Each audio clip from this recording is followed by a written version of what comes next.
Hello and welcome to sports weekly by Bongo. একটা নতুন sports show. আমি আপনাদের হোস্ট মোহাম্মদ ইসলাম। আমি একজন স্পোর্টস জার্নালিস্ট, বাট আমি এখন একটা ডিজিটাল প্ল্যাটফর্মে চলে এলাম এই শোটাকে হোস্ট করার জন্য বঙ্গোতে। বঙ্গোর ডিজিটাল প্ল্যাটফর্মে আপনারা এটা দেখতে পারবেন এবং বিভিন্ন সোশ্যাল মিডিয়া হ্যান্ডেলও দেখতে পারবেন। আজকে আমাদের নতুন শোর প্রথম শো। আমরা একজন গেস্টকে ওয়েলকাম করব। প্রথমে আমাদের সাথে আছে very well known sports commentator এবং টি স্পোর্টসের সিনিয়র রিপোর্টার রিফাত মাসুদ। ধন্যবাদ ভাই। শোটা শুরু করছি কিছু হেডলাইন দিয়ে, তারপর আমরা আপনার কাছে চলে যাব। আপনার যে স্পেশালাইজেশন, আমাদের আজকের একটা জিনিস নিয়ে আমরা ডিসকাস করতে চাই, সেটা হচ্ছে রিয়াল মাদ্রিদের নতুন কোচ জাবি আলোনসো। সে তার ক্যারিয়ার শুরু করবে রিয়াল মাদ্রিদে। সে এতদিন ছিল বায়ার লেভারকুসেনে। এবং এর সাথে আমরা এটাও ডিসকাস করব বাংলাদেশ ক্রিকেটের লেটেস্ট কিছু হ্যাপেনিংস আলাপ করব। সেটা হচ্ছে যে একজন বিগ হিটিং কোচ এনেছে Julian would, very good reputation এবং খুব সায়েন্টিফিক মেথডে প্লেয়ারদেরকে নতুন কিছু শর্টস এবং কিছু টেকনিক শেখাচ্ছে। কয়েকদিন আগে জাকের আলী কথা বলেছে যে চেষ্টা করছে যে ইন্ডিভিজুয়ালি প্লেয়ারদেরকে হেল্প করতে। এখানে কোনো মানে সার্বিকভাবে ব্যাটিং চেঞ্জ করার চেষ্টা করছে না, কারণ আমাদের এটাও মনে রাখতে হবে বাংলাদেশ গত 2 বছর ধরে যেই ধরনের উইকেটিং করেছে এটা আগে কখনো দেখা যায়নি টি20-তে। এছাড়াও ক্রিকেট বোর্ড তাদের যে আম্পায়ারিংয়ের সমস্যা অনেক বছর ধরে চলছে, সেটার জন্য তারা সাইমন টফেলকে বাংলাদেশে আনছে। কিছুদিনের মধ্যে সে চলে আসবে, সে আম্পায়ারদের ট্রেনিং দিবে। অ্যাট দ্য সেম টাইম আরও একটা নতুন সংযোজন ক্রিকেট বোর্ডে আরও একজন এসছেন, অ্যালেক্স মার্শাল। আইসিসির যে অ্যান্টি কারাপশন বডি ছিল সেটার চিফ ছিলেন, এখন উনি বাংলাদেশ ক্রিকেট বোর্ডের অ্যান্টি কারাপশন বডির চিফ। এবং শেষ ব্যক্তি যাকে আমরা অলরেডি দেখে ফেলেছি ঢাকায়, টনি হেমিং, বিসিবিতে একসময় কাজ করতো। উনি পিচ বিশারদ, উনি পিচ নিয়ে ওয়ার্ল্ডের অনেক জায়গায় কাজ করেছে এবং এখানেও বাংলাদেশ ক্রিকেটের একটা অনেক বড় ইমপ্রুভমেন্ট দরকার। এই যে 4 জন ব্যক্তি এনেছে, অ্যাটলিস্ট কয়েকটা অ্যাসপেক্টে বাংলাদেশ ক্রিকেট এখন কিছু দূর হলেও এগিয়ে যাবে না, কিন্তু লেভেল প্লেয়িং ফিল্ডে আসতে পারে। অফ সিজন চলছে বাংলাদেশ ক্রিকেটে, খেলাধুলা একটু কম। অবশ্য বাংলাদেশ এ দল এখন অস্ট্রেলিয়াতে খেলছে, কিন্তু অ্যাট দ্য মোমেন্ট যেটা সবচেয়ে বড় নিউজ সেটা হচ্ছে যে আপনারা সব পত্রিকায় এবং টিভিতে হয়তো দেখেছেন যে বাংলাদেশ ক্রিকেট বোর্ড একটা ইন্ডিপেন্ডেন্ট ইনভেস্টিগেশন কমিটি করেছিল। আমরা যা ইনিশিয়ালি যা জানতে পেরেছি সেগুলো কিন্তু ভয়াবহ, এবং এটাই এখন বাংলাদেশ ক্রিকেটের সবচেয়ে বড় নিউজ। আমরা পড়েছি প্রথম আলোর একটা রিপোর্টে যে একটা বিপিএল ম্যাচের মনে হয় গত সিজন 400 কোটি টাকার একটা সাম অফার করেছিল। তবে এখনকার ইনভেস্টিগেশনটা আমার কাছে মনে হচ্ছে অনেক ওয়াইড, এবং তাদের যে 3 মেম্বার কমিটি, সেখানে আছে former justice Mirza Hussain Haider, former cricketer Shakil Kasem এবং international lawyer doctor Khaled Chowdhury.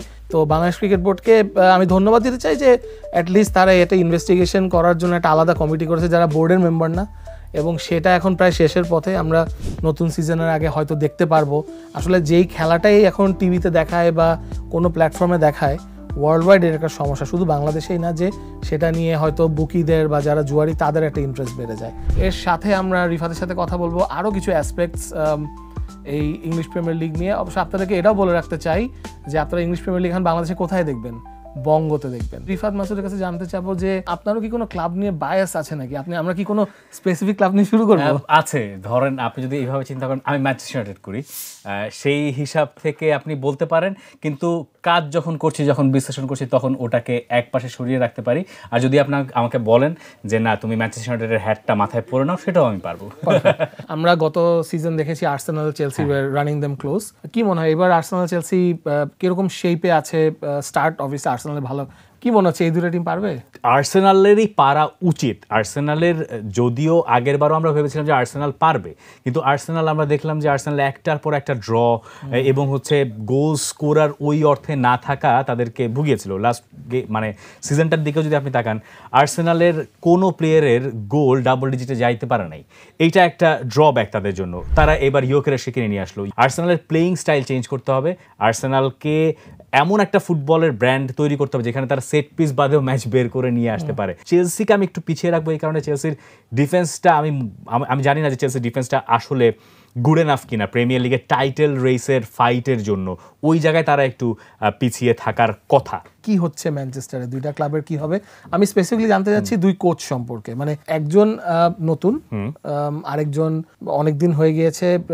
Of form যাচ্ছে নাকি গার্দিওলার অফ ফর্ম যাচ্ছে, এটাই এখনো বলতে হবে, কিন্তু ঠিক এখনও আপনি বলতে পারবেন না খুব দৃঢ়তার সঙ্গে যে এই ম্যানচেস্টার সিটি আগের ম্যানচেস্টার সিটি, যে ম্যানচেস্টার সিটি টানা 4টা প্রিমিয়ার লিগ জিতেছে, যে ম্যানচেস্টার সিটি 2 বছর আগে ট্রেবল জিতেছে। এখনও ঠিক সিটির খেলায় ওই ব্যাপারটা বলার কোনো সুযোগ নেই। তবে ম্যানচেস্টার সিটির যে সাইনিংগুলো ক্লিক করে গেছে, এইটা তাদের জন্য বড় স্বস্তির। আপনি অন্য পাশের কোচের কথা যদি আপনি বলেন, রুবেন আমরিম, তিনি হেরে যাওয়ার পরে বলছেন যে তার দল প্রমাণ করেছে এই দল প্রিমিয়ার লিগের যে কোনো দলকে হারাতে পারে। আমি জানি না এই কথার মানে ভিত্তি কি, কিন্তু ম্যানচেস্টার ইউনাইটেডের খেলা আমার কাছে যথেষ্ট পজিটিভ মনে হয়েছে। আগের বার যে ম্যান ইউনাইটেডকে আমরা দেখেছি সেটার তুলনায় মনে হয়েছে পুরোই খোলস তারা পাল্টে ফেলেছে। এইটুকু আশ্বস্ত ইউনাইটেড ফ্যানরা হতে পারেন যে যদি ইউনাইটেড যে কোনো টিমের এগেনস্টে খেলে তাদেরকে হারাতে হলে এবার অন্যান্য টিমকে মানে একটু কষ্টই করতে হবে, এত সহসায় হারিয়ে যেতে বোধহয় তারা পারবে না বলে আমার বিশ্বাস। রিফাত, আপনি এবার কার খেলা দেখার জন্য উৎসুক? মানে কোন কোন প্লেয়ারদের কথা আপনি বলবেন যে এই সিজন হয়তো তারা ব্রেক থ্রু করতে পারে, বা পুরানো প্লেয়ারের কথা বলতে পারেন? ভার্টসকে দেখতে চাই, ফ্লোরিয়ান ভার্টস আসলে কেমন করেন। এখনো পর্যন্ত তিনি নাম্বার 10-এ খেলছেন। চেরকিকে দেখার জন্য আমি খুব আগ্রহী। তিনি এখানে আসার পরে, ম্যান সিটিতে আসার পরে তিনি বলছেন যে তিনি ব্যালন ডি'র জিততে পারেন, এটা তিনি নিজে বিশ্বাস করেন। যিনি দাবি করতে পারেন প্রিমিয়ার লিগে এসে যে আমার পক্ষে ব্যালন ডি'র জেতা সম্ভব বলে আমি বিশ্বাস করি। একটা হচ্ছে আপনি বিশ্বাস করেন, সেটা আবার আপনি বলেও বেড়াচ্ছেন, তার মানে খুবই কনফিডেন্ট তিনি। এই প্লেয়ারগুলো আমি মনে হয় একটু দেখতে আগ্রহী এই সিজনে। ব্রডকাস্টিং এর দুইটা ব্যাপার মনে আমরা শুনতে পাচ্ছি, একটা হচ্ছে যে একটা হাফ টাইম ইন্টারভিউ অলরেডি শুরু হয়ে গিয়েছে, আর দ্বিতীয়ত একটা রেফ ক্যাম আসার কথা, যেটা আমরা মনে ক্লাব ওয়ার্ল্ড কাপে দেখেছিলাম। এইসব চেঞ্জ আসলে কি as a broadcaster also do you get excited? ফ্যানরা তো নিশ্চয়ই খুব মজা পায় এসব দেখে। আমি একটু এক্সাইটেড হই কারণ এইগুলো কেন ইন্ট্রোডিউস করা হয়, এইটার কারণগুলো আসলে কি। দেখেন, এই ফুটবলে আপনি অ্যাড দেখাতে পারবেন না, এবং ফুটবলের দাম কিন্তু দিন দিন কমে না, দিনকে দিন আরো বেড়েই যায়। আর এই টিভি মানির ওপরে ইনফ্যাক্ট ক্লাবগুলো ডিপেন্ডেন্ট, ক্লাবগুলোর বড় চাঙ্ক অফ মানি ওখান থেকেই আসে। এইরকম একটা পরিস্থিতিতে যখন ব্রডকাস্টাররা চায় যে আমি যেহেতু অ্যাড দেখাইতে পারবো না, আমার তো 15 মিনিটসের বাইরে যাওয়ার সময় 15 মিনিটস, আবার দেখবেন যে 5-7 মিনিট হচ্ছে মিড শোই ওরা করে, তো ওদের নতুন জিনিসপত্র লাগে যেটা দিয়ে মানুষজন স্ক্রিনের দিকে তাকায় থাকবে, স্ক্রিন থেকে তারা সরবে না একটু। হাফ টাইম ইন্টারভিউটা শুনতে খুব বিরক্ত লাগার কথা, মানে দর্শক হিসেবে বিচার করলে আমারই খুব বিরক্ত লাগে। আমি চিন্তা করি যে প্লেয়ারের আসলে কেমন লাগতেছে। মার্টিন ওডেগারকে ধরা হয়েছিল ওল্ড ট্রাফোর্ডের ওই ম্যাচে, হাফ টাইমে 3টা কোয়েশ্চেন করা হয়েছে, বেচারা পারে না কোনো রকমে আনসার দিয়ে চলে যায়, কারণ ততক্ষণে তার ড্রেসিং রুমে হয়তো পেপ টক শুরু হয়ে গেছে, তখন চলছে যে কি হবে না হবে। আর তিনি ক্যাপ্টেন। মানে সপ্তাহে আমরা এটা দেখবো না, কিন্তু যদি ওই ক্লাব পারমিট করে, ওই প্লেয়ার যদি পারমিট করে, তাহলে আমরা এই ইন্টারভিউটা দেখবো। তার মানে প্লেয়ারের দিক থেকে যদি আপনি গ্রিন সিগন্যাল পান, তার দেখতে তো সমস্যা নাই। 2 মিনিট 2.5 মিনিট, এটা ম্যাক্সিমাম 90 সেকেন্ডস, এটা আপনি দিতে পারেন, ওই যাওয়ার পথে হয়তো দিতে পারেন। এটাতে খুব বড় সমস্যা আমি দেখি না, কোচরা হয়তো অন্য কথা বলবেন। রেফ্রি যে ক্যাম্পটা, ওইটা ক্লাব ওয়ার্ল্ড কাপে আমার ভালোই লেগেছে, কিন্তু আমার আবার একটু মাথাও ধরে, মানে এটা আমার ব্যক্তিগত দিক থেকে আমার জন্য খুব সুদিং কিছু না দেখার জন্য। তবে কিছু কিছু জায়গায় যখন এটা ক্লাব ওয়ার্ল্ড কাপে অনেক ঘন ব্যবহার করা হয়েছে, সম্ভবত এই কারণে যে যেহেতু নতুন দেখানো হয়েছে, তাই হয়তো বারবার তারা ওই শটটা কেটেছে। কিন্তু এমনিতে প্রিমিয়ার লিগে সম্ভবত খুবই প্রিসাইজ কিছু জায়গায় যেটা নিয়ে একটু বিতর্ক তৈরি হতে পারে বা অন্য কিছু, সেই জায়গায় হয়তো আমরা ওই ক্যামেরার কিছু শটস দেখতে পারি। কিন্তু এটা প্রিমিয়ার লিগ আবার বলেও দিয়েছে যে এটা আমরা কয়েক মাস দেখবো, যদি এটা মনে হয় যে ভালো তাহলে আমরা চালাবো, নইলে আমরা এটা কন্টিনিউ করবো না। এখন আমরা একটু লা লিগায় যাব। জাভি Alonso is coming back to his club, already is come back, club world কাপে ছিল। কি মনে হয় সে can he make a big difference? পারতে হবে রিয়াল মাদ্রিদে আপনি আর এর বেশি সময় পাবেন না। ক্লাব ওয়ার্ল্ড কাপটা তাকে দিয়ে দেওয়া হয়েছে যে তুমি যা খুশি তাই করো। আবার শাবি আলোনসোকে এই রকমের ফ্যাসিলিটিস প্রোভাইড করা হচ্ছে যেখানে তিনি সব কিছুর উপর একটা কন্ট্রোল রাখতে পারেন। যেহেতু তিনি ওই ক্লাবের নারী নক্ষত্র জানেন, তার উপরে ক্লাব প্রেসিডেন্টও তার উপরে এই ভরসা রেখেছেন যে তোমার যা দরকার, নিউট্রিশন থেকে শুরু করে সব কিছু, তুমি এটার সব কিছু ডিসিশন নিতে পারো।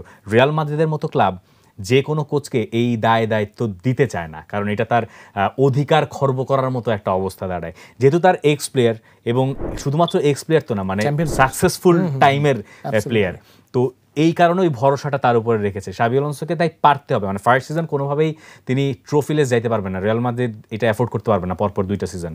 আবার যেই জায়গায় শাবি আলোনসোর জন্য চ্যালেঞ্জ, সেটা হচ্ছে ভিনিসিয়াস এমবাপে, এই দুজনকে তিনি মোটামুটি সতর্কবার্তা কিছু পাঠিয়েছেন এই ক্লাব ওয়ার্ল্ড কাপের সময় থেকে।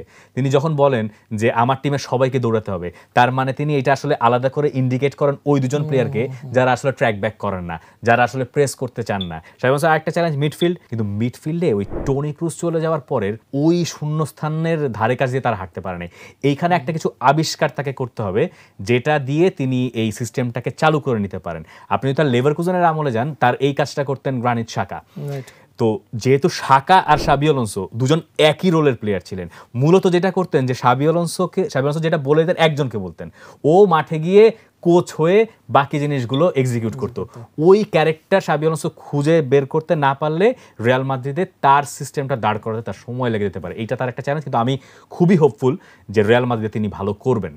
গ্রেট প্লেয়াররা মনে হয় একটা জায়গায় ফ্রাস্ট্রেটেড হয়ে যায়, তাদের মতন কেউ খেলে না, তাদের গার্দিওলা মানে আপনার ও তো ওর ক্যারেক্টারের অর্ধেক প্লেয়ার চোখেই দেখতে পারে, মানে না কুচা বলে যদি কিছু থাকে ফুটবলের ওই জায়গায়, তাহলে মনে হয় পেপ গার্দিওলা থাকবে সবার উপরে, কারণ উনি তো চিন্তা করে সবাই ওর মতো মেধাবী হবে, সবাই তো আর তার লেভেলের না।